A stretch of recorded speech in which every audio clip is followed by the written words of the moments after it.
Saya lanjutkan pertanyaan kedua dari Pak Fauzan. Yesus berkata, "Aku haus," yang tercatat dalam Injil Yohanes pasal 19 ayat 28. Yesus sebagai Tuhan yang menangis, yang tercatat dalam Injil Yohanes pasal 11 ayat 35. Kalimat terpendek dalam Injil. Bagaimana menurut Anda, pantaskah kira-kira Tuhan bisa haus dan menangis? Sekali lagi saya mohon maaf kalau pendapat saya salah. Tapi kita juga membaca di dalam fakta kitab suci, kadang-kadang Yesus lapar, kadang-kadang Yesus haus, kadang-kadang dia capek, dia perlu tidur, dia nangis dan lain sebagainya. Ini menunjukkan dia manusia. Dia lahir, dia mati, itu menunjukkan kemanusiaannya. Maka di sini ada hal-hal, ada kata-kata, sifat-sifat, tindakan-tindakan Yesus yang menunjukkan kealahan. Ada kata-kata, perbuatan-perbuatan atau sifat-sifat Yesus yang menunjukkan dia adalah manusia.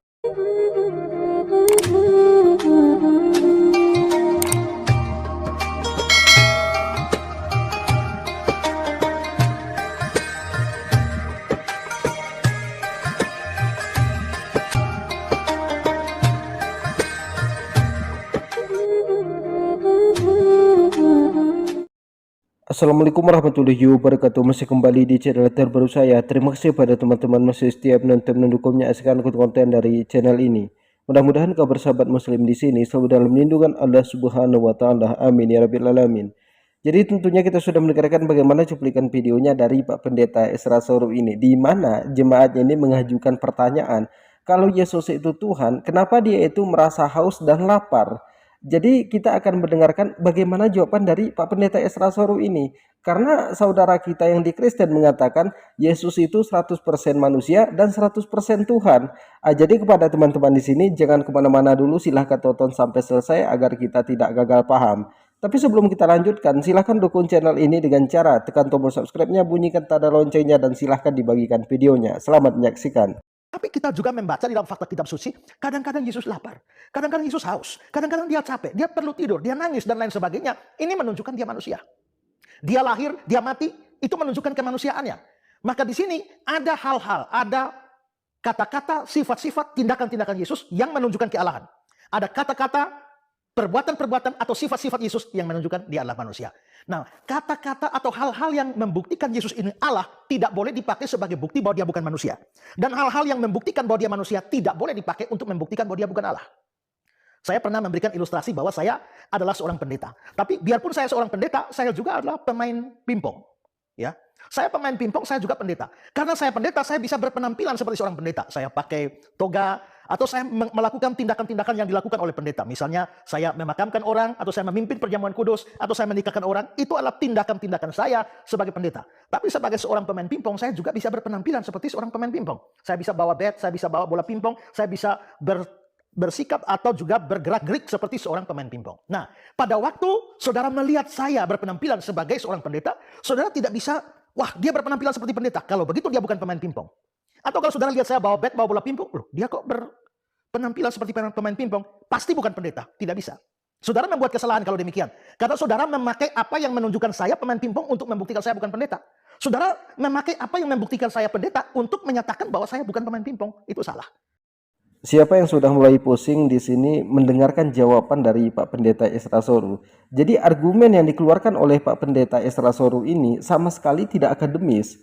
Jadi Pak Pendeta Esra Soru ini mengatakan terkadang Yesus itu menunjukkan kemanusiaannya, terkadang Yesus itu menunjukkan ketuhanannya. Tapi ketika dia menunjukkan kemanusiaannya, kita tidak boleh mengatakan dia itu bukan Tuhan. Tapi terkadang dia menunjukkan ketuhanannya, kita tidak boleh mengatakan dia bukan manusia. Jadi argumen dari Pak Pendeta Esra Soru ini sama sekali tidak akademis. Jadi mana sifat ketuhanan Yesus itu? Karena tercatat di dalam Alkitab, aku hanya diutus kepada domba-domba yang tersesat dari kaum Bani Israel. Yesus itu hanya mencakup untuk Bani Israel, bukan untuk alam semesta. Jadi kepada teman-teman di sini jangan kemana-mana dulu, kita lanjutkan.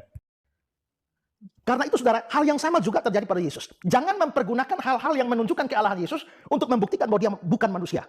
Jangan juga memakai hal-hal yang membuktikan bahwa Yesus itu manusia untuk menyatakan bahwa dia bukan Allah.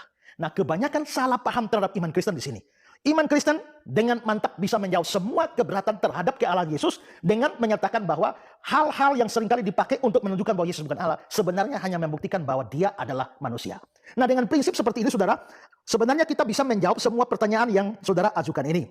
Misalnya, waktu Yesus mengatakan Eli, Eli lama sabachthani, Dia, apakah itu membuktikan bahwa dia bukan Allah?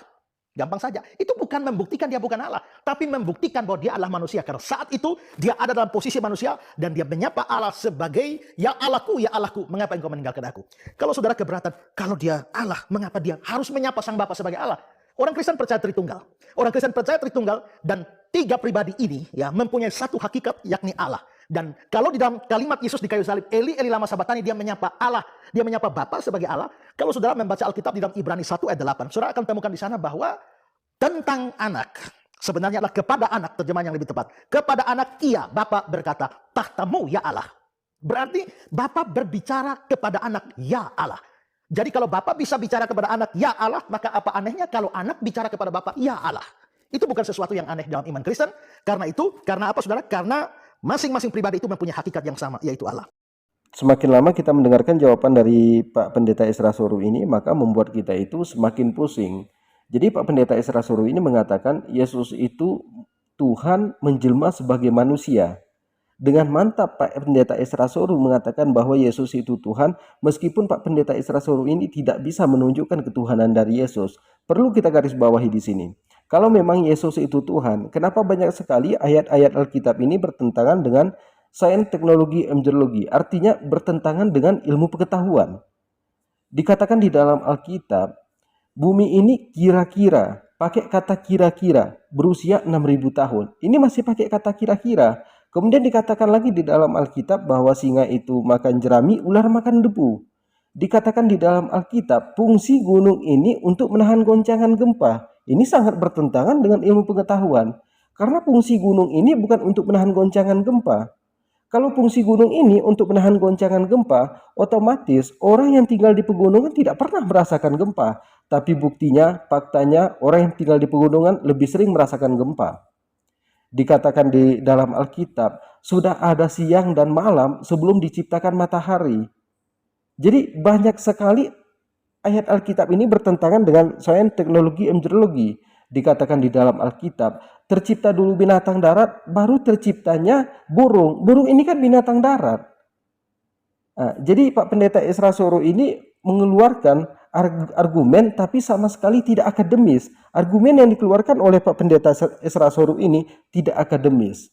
Karena sudah jelas dikatakan di dalam Alkitab, aku hanya diutus kepada domba-domba yang tersesat dari kaum Bani Israel. 1600-an belum ada kata Tuhan, kata Yesus di dalam Alkitab ini. Jadi 1600 itu belum ada kata Tuhan di dalam Alkitab. Yang ada kata Tuhan itu yang ada di dalam Alkitab ini. Nah, jadi bukan kita mencaci maki, tapi inilah faktanya. Jadi mungkin cukup sekian. Assalamualaikum warahmatullahi wabarakatuh.